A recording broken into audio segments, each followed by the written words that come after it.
Greetings, this is the coronavirus COVID-19 update for 3/9/2020.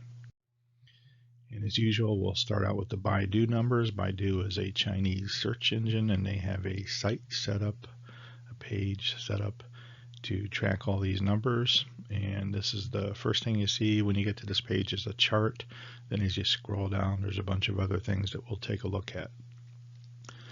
So the most important number here is the cumulative diagnosis, 80,924,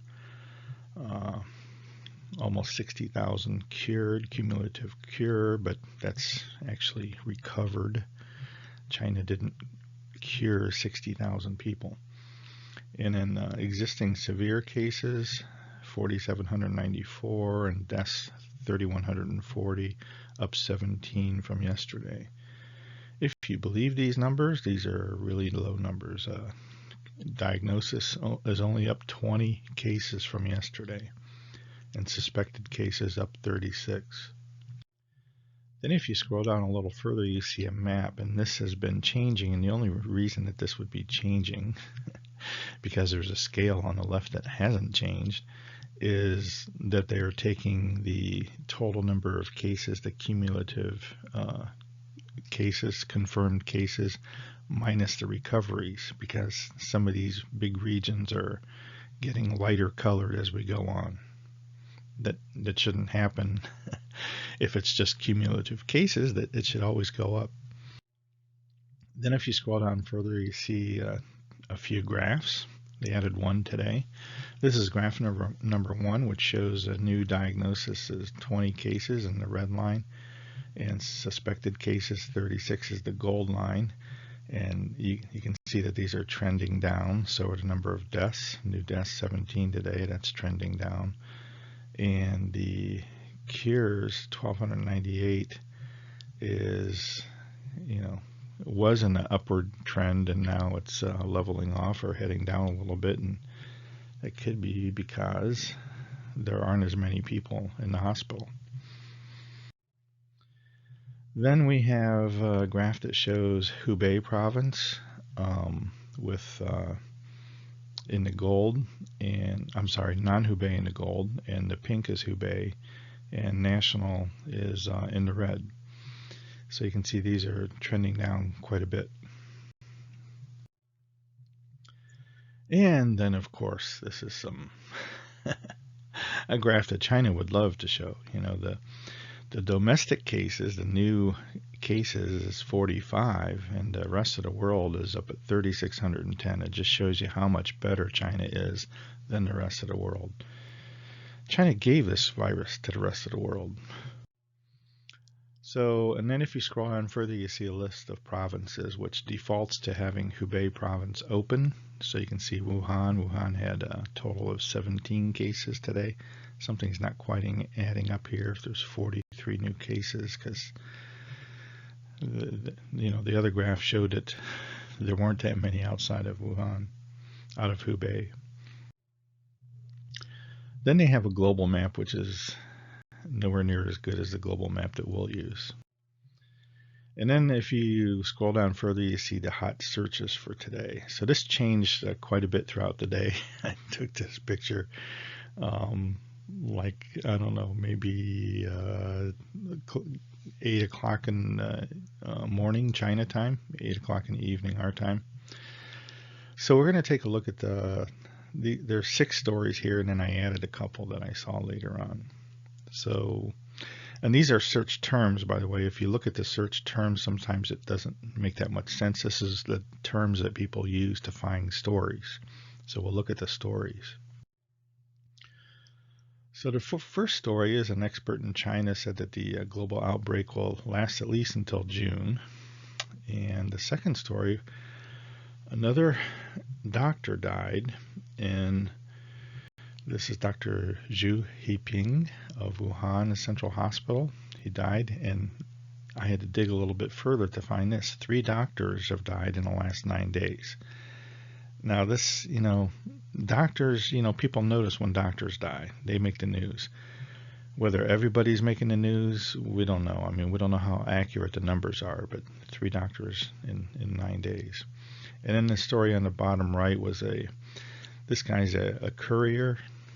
That's why they call him the Express Brother. He's some kind of like, bicycle courier or car courier or whatever. He was invited to this panel to speak, and he was so nervous he could barely speak, and that's what made the news. It just everybody thought he was cute because he's so nervous he was having trouble expressing his thoughts. Then what do we have? Prison riots in Italy, and we'll take a look at that later. Then a nurse received a video from a Chinese singer and actor, and I actually know a girl who got her picture taken next to him on an airplane. He's known as Jeff Chang. He's actually Taiwanese, and he sent her a video. Instead, she was so happy. She wanted to get a note from him or a message from him or something, and he sent a video to her. And man drives to Hubei 9 times to detain. So they detained a guy who drove in and out of Hubei 9 times, and you're not allowed to drive in and out of Hubei unless you're delivering food from the villages around Hubei, or inside of Hubei, outside of Wuhan. So detained, that means he made the news, which means he's probably not going to vanish, because if he didn't make the news, they could do anything they want with him. But, now that he made the news, they can't really do anything to him. It would make for a story. Then other things, the hotel collapse. They have, this is a hotel that was used for isolation for coronavirus people that were confirmed cases. This is where they put them in quarantine, and the hotel collapsed. And the story yesterday was the hotel was supposed to be up to code, and it was certified to be up to code, but there were way too many people in the hotel. But that seems kind of crazy, because I travel for a living. I've traveled all my life, and I've never felt like I've never been in a hotel and felt like it was going to collapse if too many people were in the hotel. And then on the right, this Shenzhen version of the Diamond Princess. This is I've worked in Shenzhen, and it's not really, the city itself is kind of landlocked, but on the southeastern part of the city, there's parts of the suburbs that actually do go up to the ocean. They're not the number one swimming places in the area, but that's where this port is. Anyways, there was a Chinese cruise ship with many, many more passengers than all the other cruise ships that we've seen. The one in Japan, the one off the coast of California, the one in Florida. So anyways, this ship finished its quarantine period, and it was allowed to come back in. And then the next thing we look at is the Johns Hopkins Global Tracker. They've done a really good job of this. This is a research institute at Johns Hopkins Center for Systems Science and Engineering. They do a really good job, except for that crazy chart on the bottom right, which is worthless. So right now we're showing 113,582. And the first thing I do with that is compare it with the Baidu numbers. So China is showing 80,924. We're showing that China has 80,735. So we're down a little bit there. So you would have to add some to that 113,000 total. But sometimes it's off by several hundred, and it's pretty close now. So then, first thing we look at with this Johns Hopkins Global Tracker is the 3 hotspots outside of China, and that's Italy, South Korea, and Iran. So in Italy, that's a pretty drastic increase from 7,300 to 9,100. That's a huge increase for one day. And in South Korea, from 7,300 to 7,400, or almost 7,500, but that's slowing down quite a bit in South Korea. And then Iran, 6,500 to 7,100. So up about 600 there, which is pretty major. Then on the right, if you take a look at the deaths, this is the total deaths area of this chart. 3,800 deaths altogether in Hubei province in mainland China. Then the next biggest province in China is Henan, which is the second largest province in China by population. It's just west of Hubei province. The biggest province is Guangdong province down south with Guangzhou and Shenzhen. So Henan province has 22 deaths altogether. And now we have, Italy, Iran, South Korea, and Spain sneaking up. They have more deaths than any other countries, but they have more deaths than any province in China. So this is pretty alarming that these three. It looks like South Korea might be leveling off a little bit, but the other two are going crazy. So first we'll take a look at Italy, and the big news out of Italy today is Italy's prime minister just placed the entire country on lockdown. So it was just, the news came out yesterday that 1/4 of the city would be on, or I'm sorry, 1/4 of the country would be on lockdown in Lombardy province up north, which includes Milan, which is a really big population province. So now the whole country is locked down. And then on the right, Italy's politicians are making the coronavirus worse, squabbling leaders, publicity-seeking scientists, and late containment efforts are what's killing Italy. So that the original area in Italy was just a few small villages way up north, and they thought that came from ski resorts maybe. And there was one instance where I saw they cited Chinese tourists as the cause, which is no surprise. Every country's initial people that were infected came from Wuhan. And then on the bottom left we have Italy extends travel restrictions to an entire country. But this kind of contradicts the other one. I mean, the main story that came out looked like the whole country's under lockdown. The one from Time, if you read the article, says the whole country is included as places not to go to if you're up north. So I don't really know if all the cities in the south are in lockdown. It doesn't sound that way. Like in Rome, you wouldn't be in lockdown. And then there's prison riots. I looked that up. I had to search for it because I didn't see it anywhere, but I saw it in the Chinese news, so I searched for it. And this is kind of crazy. 6 Italian inmates died during the protest, overdosing on methadone.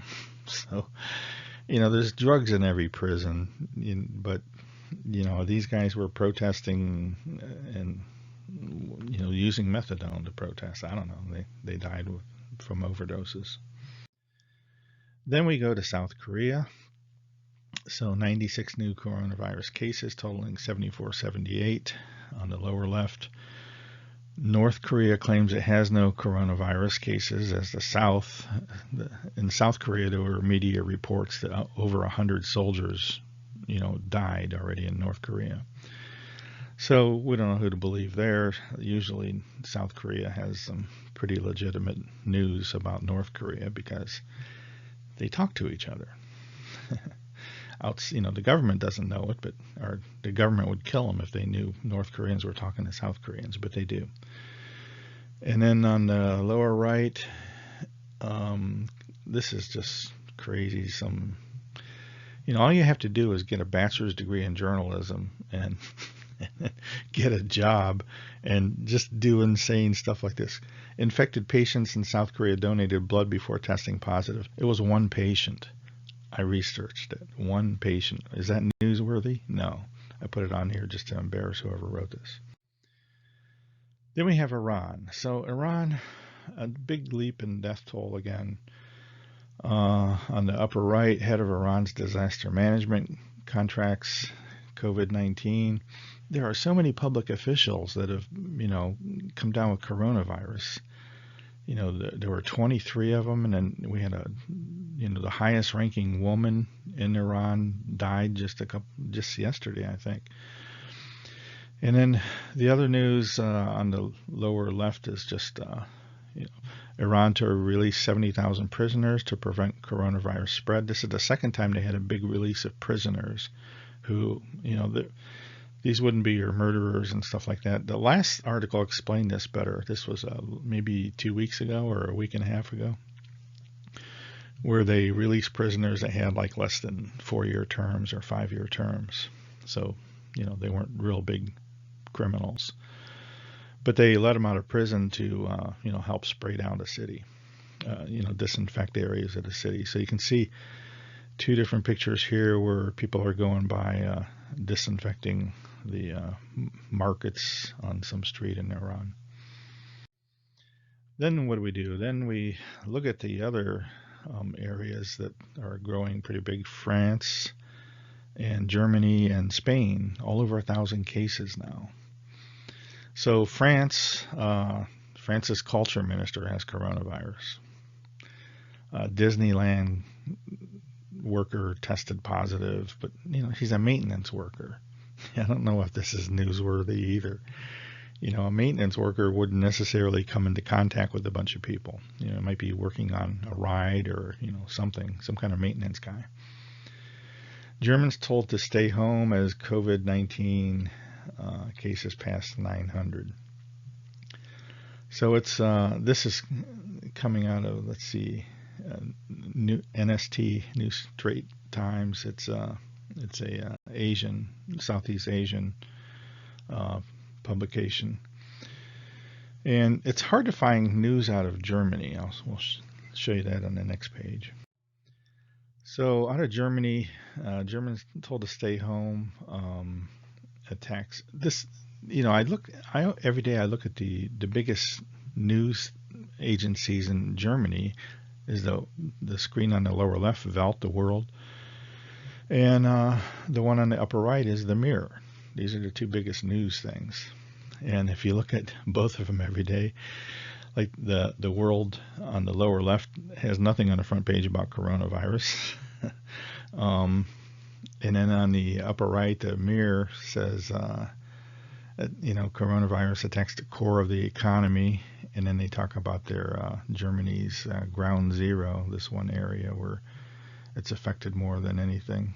And then Volkswagen, the only reason I highlighted that is this, if you know what's going on with Volkswagen, they're still facing lawsuits from their fiasco with the EPA. And they have yet to face lawsuits in the UK. Anyways, that's been going on like 5 years. People shed high levels of coronavirus. This was a study that's not very surprising. It was a German study. But, people that are highly infectious shed a bunch of coronavirus. I don't know what to mean by shedding, sneezing, coughing, whatever. But you would think that would be true. And in people without very high symptoms don't shed a lot of coronavirus, which you also think would be true. And they also, people that don't have real strong symptoms aren't really contagious, which you would also think would be true. Then out of Spain, the big news coming out of Spain is Italy. And that's the screenshot on the upper left. The whole of Italy is under lockdown. Then other, areas of Spain closing schools, colleges, and universities. And there's a map there of Spain. It looks kind of funny without Portugal, doesn't it? And it's, these are just the hot areas of Spain. You can see it's pretty widespread throughout Spain. So 1,073 cases in Spain right now. And, I guess the biggest news is closing some schools, colleges, and universities because they went from 673 to 1,000. Then we have the US of A. So the cases are up to 605 now, up from 544 yesterday. Deaths from 21 to 22. And the big hotspots are, the Seattle area, San Francisco Bay Area, LA area, and New York. And that's not real surprising. It shouldn't be surprising to anybody that these are big areas. First of all, they're big cities, but Dallas and Houston are pretty big too, and they don't have as many cases. What's different about these areas is they have a huge Asian population. So, Asian people go back home to China, to Wuhan for New Year's celebration. That's how we got our first cases. So it's no big surprise that, these are the cities that are growing the most. So other than that, I looked up cruise ships. The cruise ship with 21 confirmed COVID-19 cases finally docks in California. They were kind of holding in international waters. It was outside of the Golden Gate Bridge. And that's some really rough water just outside of the Golden Gate Bridge. I've sailed there. And it's, you go west of the Golden Gate Bridge and you are in some really hellacious, choppy water. And, the cruise ship was out there for a while. And then, it's finally allowed to dock. So it's, it docked actually in the San Francisco Bay at a non-public dock. And the people were, California people were taken to California area isolation centers, and people who were not from California were taken to Georgia or something like that. Then on the lower right, cruise ship docks after COVID has clears the crew. This is a cruise ship off of Florida. So yesterday, the State Department came out and said, they highly advise against going on a cruise ship because cruise ships are incubators. But, this cruise ship in Miami had, 2 crew members that got sick, and it turned out not to be coronavirus. And, the rest of the people on the ship are okay. So, I don't know. I wouldn't go on a cruise ship because they are coronavirus incubators, but this one did fine. Okay, here on the upper left, we see a graph, our graphic put out by the CDC today. Currently testing all the states. Makes it look like they did such a good job, but they screwed up. Their test criteria was so stringent that doctors couldn't get their patients tested because they didn't meet the criteria. And also, the first test kits that they sent out were no good. So the CDC has just done a horrifically terrible job, just worse than any other country in the world. And it's the CDC. This is the United States. You would think that we had people in the CDC that were competent, but no. As a group, they just suck. Stupid. I could have done a better job when I was 12. I've done some federal government consulting, and, the federal government doesn't employ the smartest people in the world, but the CDC's like the worst thing I've ever seen. Upper right, the map of the United States is how many states were affected, and Ohio was the largest state that didn't have any cases. And now this evening, Ohio had 3 people being tested, and 3 of them came back positive. So that's 2 of those people. 5 were being tested, so only 3 came back positive. 2 of those people were a married couple that were in Italy, and 1 person was at some kind of conference in Washington, D.C. That's the only place they traveled to. So people who travel bring coronavirus back to their homes, and that's what's happening. And then this is a graph that we made because the Johns Hopkins graph is non-functional, and it doesn't work for just the United States anyway. So I put this together to show you what's going on with the U.S. Around 3/1, or beginning of March. It started taking off a little bit. We went over 100. Then we had a couple days where it was increasing, and then the last 2 days it was increasing drastically, and now it's leveled off a little bit. So we'll keep an eye on this and see what happens in the next few days. But right now, we're, as a country, we're not doing anything as well as any other country out there. Everybody is outperforming us. Why? Because people call in the Army. And, for the United States, that would be the National Guard. Do you see the National Guard anywhere walking around cities, disinfecting large areas in our hotspots? No, you don't see that. And do you see, where people are doing 10,000 to 100,000 tests a day? No, but hopefully that'll start happening. The CDC promises, like 1 million test kits out by, in the next couple days. But so far as a country, we're not taking anywhere near the same actions that other countries are taking. And that explains a real rapid growth in the last few days. So hopefully that changes. We'll keep an eye on it. So that's why I put this graph together, to graphically keep an eye on it. Okay, appreciate your time. That's all we have today.